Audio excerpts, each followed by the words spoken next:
Kecamatan Siantar, 9 Agustus 1958. Laki-laki beralamat di Jalan Manggis 3, nomor 41, RT 10 RW 2, Kelurahan Depok Jaya, Kecamatan Pancoran Mas, Kota Depok. Betul yang mulia. Agama Islam. Siap. Betul. Pekerjaan karyawan swasta di sini. Di KTP memang swasta. Bagaimana? Di KTP memang swasta, karyawan swasta. Gitu ya. Iya. Saudara dosen di sini ya. Ya. Trisakti. Di Trisakti. Baik. Kenal dengan terdakwa ini? Tidak kenal yang mulia. Tidak kenal ya. Ya, tentu tidak ada hubungan keluarga ya.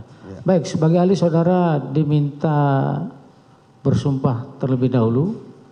Baik, untuk memberikan pendapatnya. Silakan. Baik.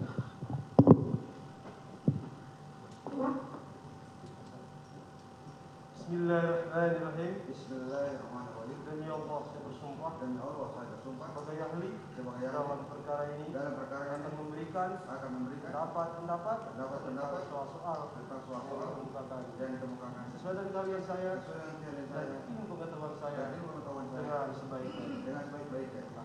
Silakan duduk kembali. Silakan dari penuntut umum untuk mengajukan pertanyaan. Ya. Terima kasih Majelis Hakim yang mulia yang kami hormati. Baik kepada Saudara Ali, Dr. Effendi Saragi, Sarjana Hukum Magister Hukum. Untuk ini kami akan menanyakan dulu kepada Saudara Ali.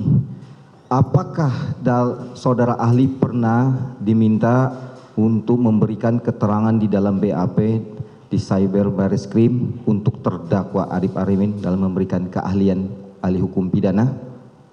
Ya, pernah. Pernah. Ya. Nah, setelah saudara saksi, saudara Ali diminta sebagai keterangannya, apakah Ali telah memberikan pendapatnya di dalam BAP dan ditandatangani kepada saudara Ali sendiri langsung? Ya, betul. Betul, baik. Saudara Ali, sebelum Saudara Ali menyampaikan pendapat dalam keahlian hukum pidana, apakah Ali pernah membaca dulu kronologis peristiwa tindak pidana di Komplek Polri Duren 3 yang disampaikan oleh penyidik, siapa saja secara turut sertanya bersama-samanya dalam hal suatu peristiwa pidana dalam hal pasal ITE, pasal 49 junto pasal 33. Pernahkah Ali dijelaskan dulu oleh penyidiknya? Ya, jadi sebelum saya tentu saya disampaikan semua fakta-fakta kepada saya, dan yang dapat diduga sebagai pelaku waktu itu disebutkan juga satu persatu. Cuma antara lain saya semuanya mungkin lupa ya. Ada Hendra, ada Pak Agus, ada Pak Arif Rahman, ada Baikuni, ada Pak Irfan, itu sekitar. Saudara Cuk juga disampaikan? Ya, termasuk Cuk, ya. Pak Cuk. Ya. HK Hendra Kurniawan juga ada? Siapa? Hendra Kurniawan juga disebutkan? Ada, itu yang tadi saya sebut tadi, Hendra tadi, Pak Hendra tadi. Nah, setelah saudara memahami tentang peristiwa kronologis nama-nama yang disebut tadi, saudara ahli pernah mengetahui kronologis peran-peran para termasuk terdakwa Arifin, termasuk yang lainnya, peran-perannya? Ya, waktu itu disampaikan semua ya, tapi untuk sekarang mungkin detailnya saya kurang ingat, bisa nanti disampaikan. Kalau secara garis besar misalnya yang masih saya ingat bahwa Bapak Irfan itu mengambil mengambil DVR ya dari CCTV, lalu atas perintah dari Bapak Agus, dan Bapak Agus adalah atas perintah dari Hendra, lalu memberikan kepada Cuk, lalu Pak Cuk dengan Pak Baikuni dengan Pak Arif Rahman melakukan menyaksikan semua, lalu ada perintah dulu untuk mengamankan, mengambil dan juga menghapus. Kira-kira seperti itu seluruhnya. Seperti itu. Nah, pada hari ini penuntut umum adalah mendakwakan terdakwa Arif Arman Arifin sesuai dengan identitas setiap orang. Pada saat kami penuntut umum melakukan penelitian tahap 2 kepada tersangka termasuk barang bukti dan ditanyakan langsung identitas setiap orang adalah namanya Arif Arman Arifin, SIK Magister Hukum. Dan di dalam surat dakwaan juga penuntut umum dibacakan maupun majelis hakim membacakan identitas terdakwa Arif Arman Arifin. Apakah setiap orang itu dalam pengertian hukum keahlian pidana tidak termasuk error in persona kepada terdakwa yang saya dakwakan Arif Arman Arifin setiap orangnya? Ya, terima kasih yang mulia. Kalau pada prinsipnya namanya setiap orang itu ya orang perorangan. Tapi kalau kita bicara soal ITE juga termasuk korporasi yang merupakan penunjang hukum yang dapat dimintakan pertanggungjawabannya atas segala perbuatannya. Lalu apakah salah terhadap orang yang disebutkan namanya tadi? Saya pikir itu soal lain. Demikian yang mulia. Baik. Pertanyaannya sebenarnya mungkin setiap orang yang dimaksud setiap orang itu apa kan gitu ya? Ya. Karena bagaimanapun nanti setiap orangnya itu disinilah nanti yang kita lihat. Apakah orang itu yang disebutkan oleh penuntut umum atau tidak, itu betul, fakta persidangan kan tentunya seperti itu. Betul ya mulia. Jadi kalau setiap orang yang saudara sebutkan tadi itu adalah pengertian yang umumnya. Umumnya, ya. Begitu ya? Betul. Ya, lanjutkan. Ya, baik majelis. Jadi secara umumnya seperti itu gambaran. Nah, Ya. dalam dipertanyakan kepada juga terdakwa memang membenarkan nama identitas. Arti tidak ada kesalahan ya dalam error in persona menurut saudara Ali ya. Sudah membenarkan ya secara umum begitu. Benar pendapat Ali? Ya, saya tidak mengatakan membenarkan bahwa Iya. Baik. Nggak bisa, error in persona kan kita yang di Ya. sini. Baik. Kan gitu. Saya lanjut majelis. Iya. Baik saudara Ali. Dalam suatu peristiwa pidana dalam hal penyelidikan maupun penyidikan, apakah suatu melaksanakan peristiwa ataupun menyampaikan perintah, apakah harus didasari dengan surat prosedur dengan secara administrasi surat? Bagaimana menurut pendapat Ali? ya, terima kasih. Jadi kalau dikatakan apakah seorang melaksanakan perintah, kalau saya mengasumsikan perintah ini adalah tentunya ada hubungannya dengan perintah dalam arti melaksanakan fungsinya, kewenangannya maupun tugasnya. Lalu secara umum setiap perintah, kalau bicara khususnya di dalam penanganan perkara penyelidikan maupun pidana, semua perintah yang diberikan oleh institusi tentu saja harus disertai dengan surat tugas maupun surat perintah. Demikian. Baik, untuk pendapat Ali ya. Apabila dalam hal suatu peristiwa yang dilakukan terdakwa Arif Arman Arifin dalam 13, saya langsung ke suatu peristiwa 13 Juli. Dia menonton tentang rekaman video DVR tersebut. Setelah menonton tersebut dia melaporkan kepada Ferdi Sambo. Nah, setelah selesai dia keluar dari ruangan. Ini sekilas kronologis. Nah, terdakwa Arif Arman Arifin memerintahkan menyuruh sama Cuk dan Baikuni untuk menghapus rekaman DVR tersebut. Menurut pendapat Ali, apakah perbuatan itu secara hukum diperbolehkan atau tidak? Dan apakah itu dengan sengaja atau tanpa hak melawan hukum? Bagaimana menurut pendapat ahli? Baik yang mulia, dengan pernyataannya tadi, nampaknya saya diminta untuk menilai suatu fakta ya. Nampaknya terlalu jauh mungkin saya kalau harus. Makanya pertanyaan begini, apakah saudara ahli itu dapat menilai fakta? Saya pikir saya tidak ikut. Itulah, ya. Baik. Karena kalau menilai fakta itu pertanyaannya sama dengan nanti akan kita putuskan seperti itu jadinya. Betul ya mulia. Betul. ada yang menjadi wilayah kita. Ya, pertanyaan kepada ahli ini menyangkut pasal yang didakwakan yang tidak jelas menurut pemahaman saudara, tanyakan kepada ahli ini. Siap, Majelis. Ya, itu. Jadi sama juga dengan penasihat hukum terdakwa nanti, ya, kita tidak masuk dalam substansi pokok perkara. Siap, Majelis. Ya. Baik, Majelis. Begitu ya? Baik, Majelis. Ya, kami silakan. lanjutkan. Baik, Saudara Ali ya. Kalau dalam hal tadi Saudara Ali menyebutkan ada Hendra Kurniawan, Agus Nupataria, ada Cuk Putranto Baikuni maupun Arif Araman Arifin. Dalam penyertaan dalam tindak pidana ada pasal 55 ayat 1 ke 1 KUHP. Apakah Ali bisa menjelaskan dalam pengertian unsur tersebut? Baik, Yang Mulia. Iya, silakan. Jadi kalau dihubungkan dengan soal penyertaan pasal 55, bahwa ada penyertaan apabila ada suatu perbuatan tindak pidana tentunya yang dilakukan oleh dua orang atau lebih terlibat di sana. Lalu pasal 55 itu menentukan bagaimana hubungan antara seseorang dengan orang lain untuk menentukan pertanggungjawaban perbuatan masing-masing.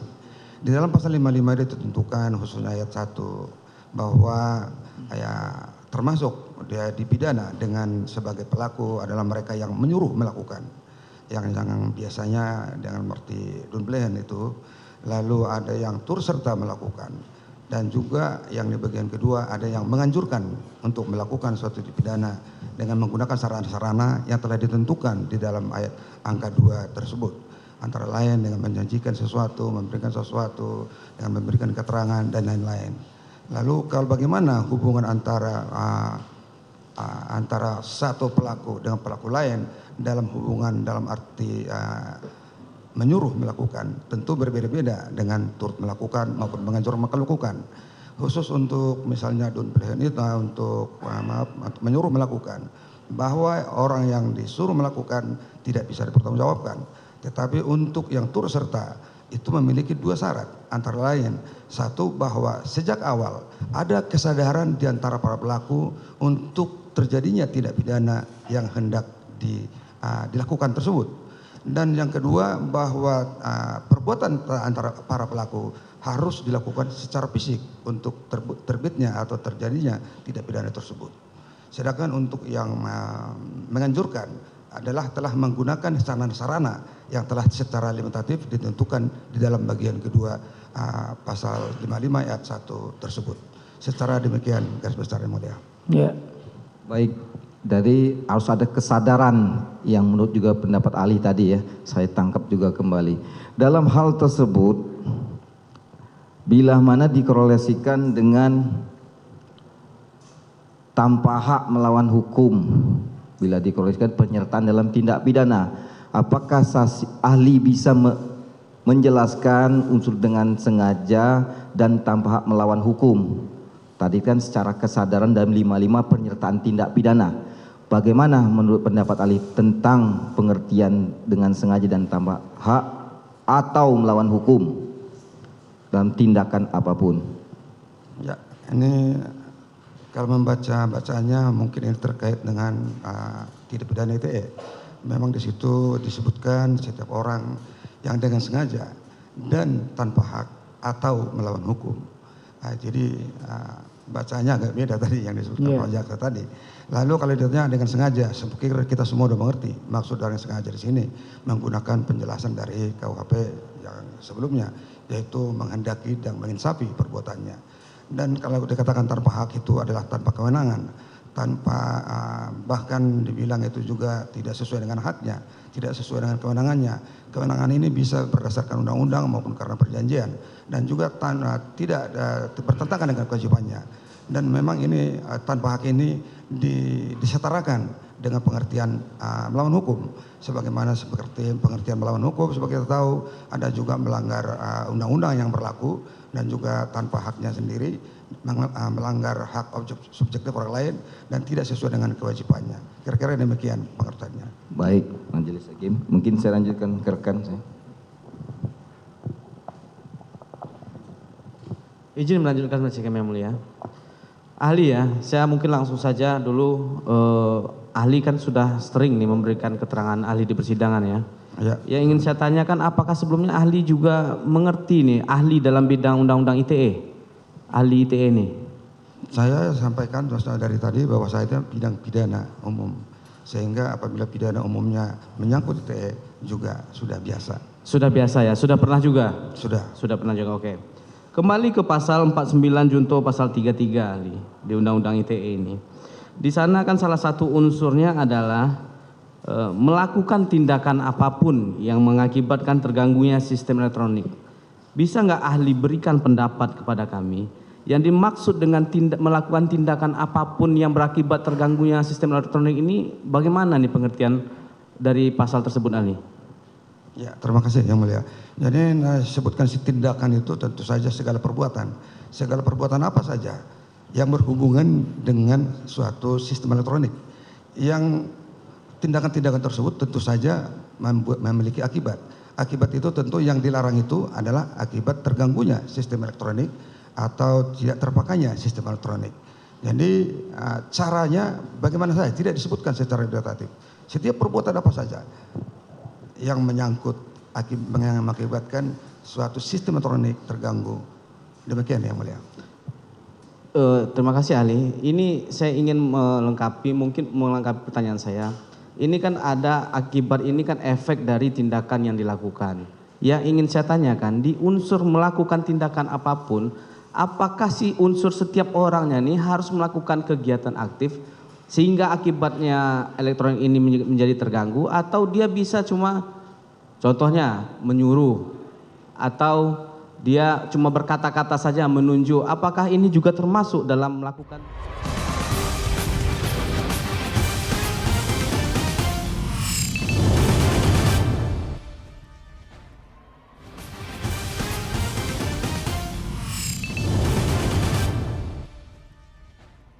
Tentu saja ada kelompok warga juga. Kelompok warga juga bisa menjadi satu kumpulan yang bisa juga merupakan subjek menjadi pemilik. Jadi apabila untuk menentukan itu namanya warga tertentu, berarti itu sifatnya privat. Kecuali kalau sudah publik itu adalah dalam arti keseluruhan menjadi pemiliknya, menjadi berhak, menjadi dianggap sebagai pemilik dari suatu barang tersebut. Demikian Yang Mulia. Kurang jelas menurut kami ahli. Maksudnya gini ahli, suatu bangunan balai-balai misalnya ahli, itu merupakan hasil uang kumpulan dari warga RT 3 misalnya.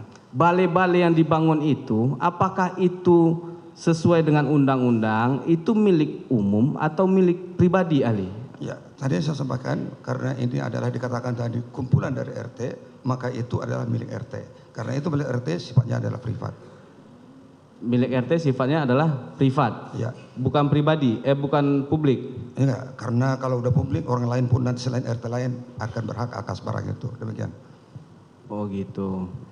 Kalau seandainya ahli, seandainya ya, saya ambil contoh nih, lampu traffic light, lampu merah itu kan milik pemerintah, letaknya di jalan raya. Apakah itu juga milik privat pemerintah atau memang milik publik, kegunaannya untuk publik? Ya, saya pikir ini sudah lain persoalannya.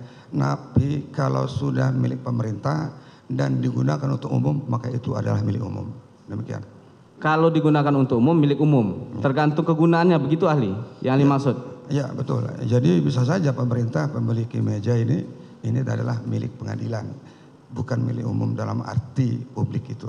Demikian. Kalau secara khusus lagi ahli, CCTV yang dipasang di suatu komplek perumahan dari iuran warga itu milik publik atau milik privat ahli? Tadi saya sampaikan kalau memang itu adalah milik orang tertentu yang dibeli dengan biaya mereka sendiri, maka itu privat sifatnya. Itu privat. Privatnya untuk warga komplek, begitu? Ya, demikian.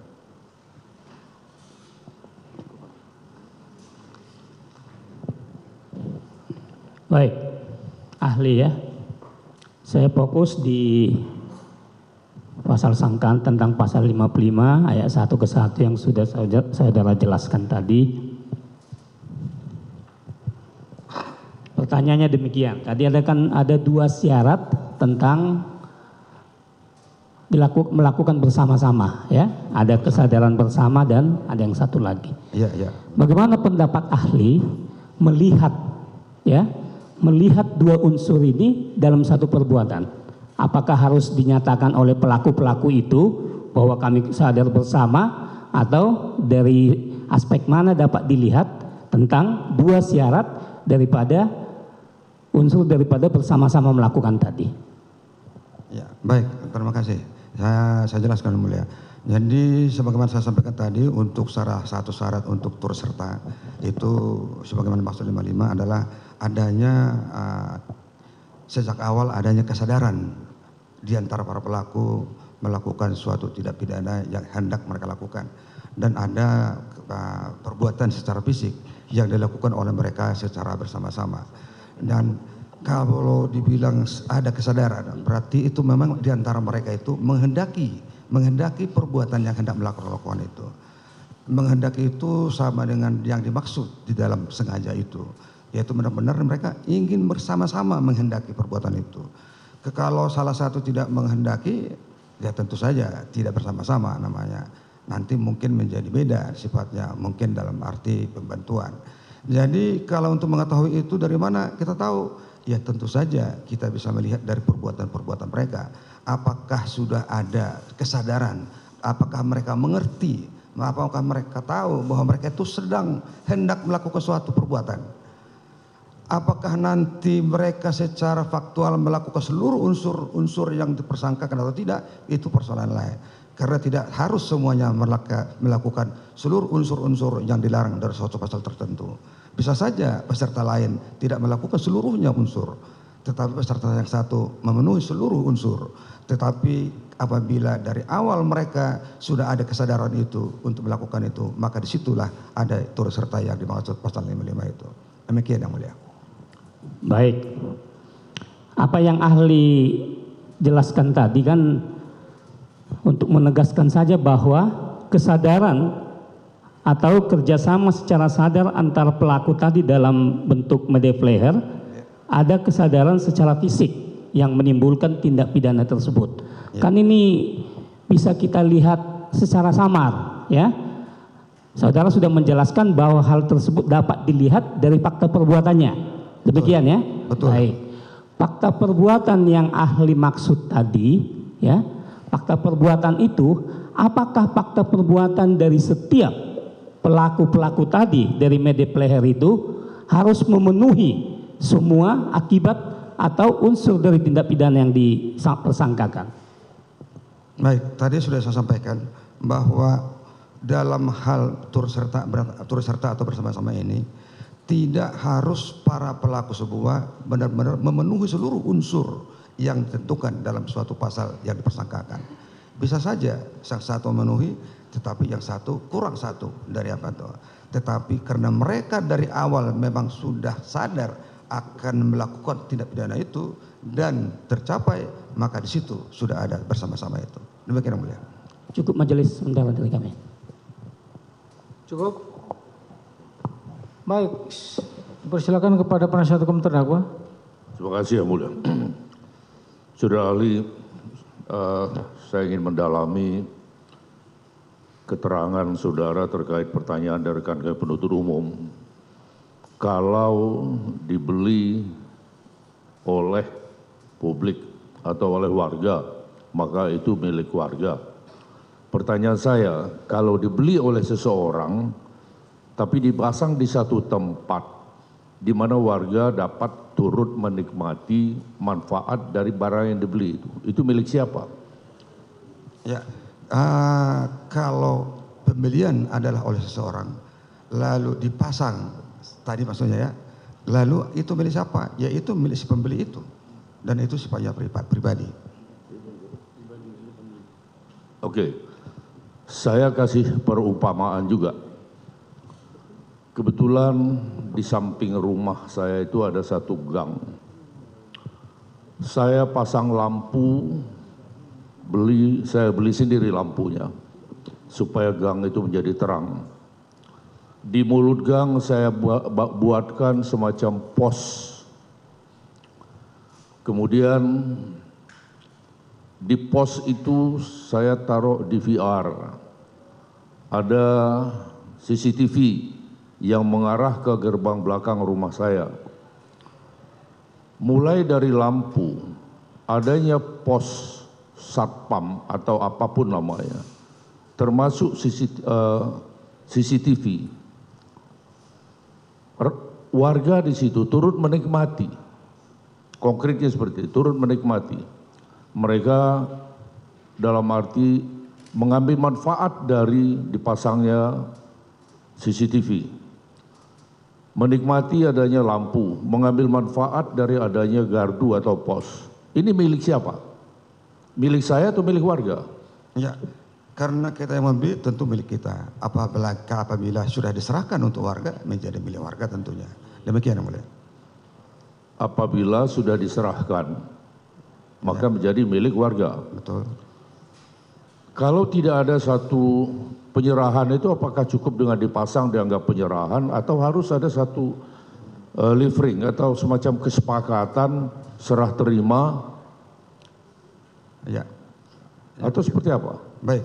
Jadi saya pikir secara umum kita tahu bahwa kalau saya memiliki sesuatu lalu saya berikan tanpa ngomong apapun untuk dinikmati orang, ya itu artinya kita sudah menyerahkan secara faktual, ya. Jadi saya pikir tidak sulit untuk mengatakan itu menjadi milik warga. Demikian yang mulia. Oke. Kalau gardu yang saya pasang tadi saya bongkar, lampu yang saya pasang saya copot, CCTV yang saya pasang saya ganti tanpa persetujuan dari warga, apakah saya melakukan perbuatan pidana di situ? Ada hak orang lain yang melekat di situ? Ya, jadi tadi saya sampaikan karena kita sudah memasang di tempat warga tanpa persetujuan pun, itu artinya kita sudah menyerahkan kepada warga. Tentu saja tidak bisa seenaknya juga kita untuk mencabut lagi apa yang sudah kita berikan tadi. Apakah itu perbuatan pidana? Belum tahu. Tapi yang jelas itu perbuatan tidak baik. Demikian yang mulia. Oke. Saya serahkan pada majelis hakim untuk menilai keterangan saksi. Saya lanjut. Yang seperti ini banyak contohnya ya. Ya, ini kaitan dengan milik kayak publik. misalnya ketika pemilihan umum lah, pengen mendapat suara warga, nggak usah pemilihan umum atau pemilihan kepala desa lah, kan gitu ya. Sudah dikasih, habis itu ditarik lagi kan gitu, ya. Kan banyak yang seperti itu ya. Nah itulah jadinya pertanyaannya itu. Pertanyaannya itu melawan hukum atau perbuatan tidak baik kan jadi. Kategori yang mana itu? Ya. Di antara dua itu? Iya, menurut saya kalau dibilang perbuatan tidak baik sudah pasti. Karena namanya sudah dikasih, diambil lagi itu.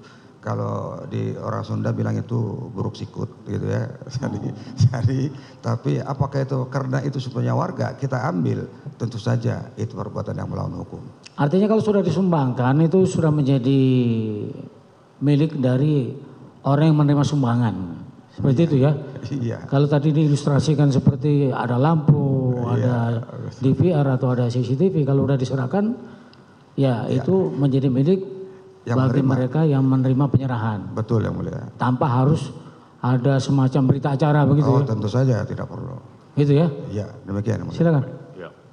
Saya lanjutkan pertanyaan lain. Itu tadi hanya kaitannya dengan milik publik atau milik seseorang.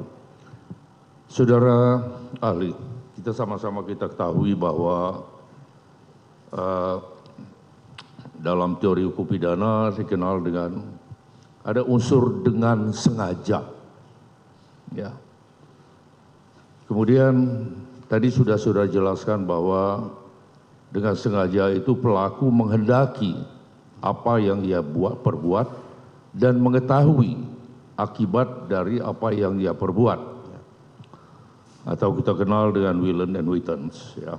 Nah, apabila teori pidana itu tadi saya kaitkan dengan ketentuan pasal 33 Undang-Undang tentang ITE, Dan saya kaitkan lagi dengan unsur melakukan tindakan apapun. Seperti yang tadi sudah jelaskan pada penuntut umum. Ya. Pertanyaan saya, tindakan apapun itu, yang dimaksud dengan tindakan apapun, ya, apakah itu terkait dengan atau berhubungan dengan kemampuan, kecanggihan seseorang yang dilakukan sepanjang menggunakan teknologi informasi atau interaksi elektronik, atau cukup berupa tindakan fisik saja, seperti misalnya ada laptop dipatahkan atau diketok dengan palu atau dibuang ke laut. Apakah yang ini termasuk dengan tindakan apapun? Baik, Yang Mulia. Tadi saya sampaikan namanya tindakan itu apapun, terserah tindakannya bagaimanapun, ya, namanya ditujukan untuk mengganggu atau membuat tidak berfungsi suatu sistem elektronik, maka itulah yang dimaksud tindakan itu. Dan dihubungkan dengan sengaja. Sengaja ini harus benar-benar sengaja dengan menghendaki bahwa, dan dia menghendaki dan menyadari dan menginsafi bahwa perbuatannya adalah tanpa hak. Dan juga dalam arti membuat tindakan itu memang dia sengaja, itu memang sengaja juga untuk melakukan tindakan itu, dan sengaja pula dia memang untuk membuat terganggunya suatu sistem elektronik. Dan apakah memerlukan suatu keterampilan khusus untuk mengganggu, untuk membuat tindakan-tindakan tadi? Tidak perlu dengan keterampilan khusus, cukup dengan mungkin misalnya tadi dikatakan tadi dengan menghancurkan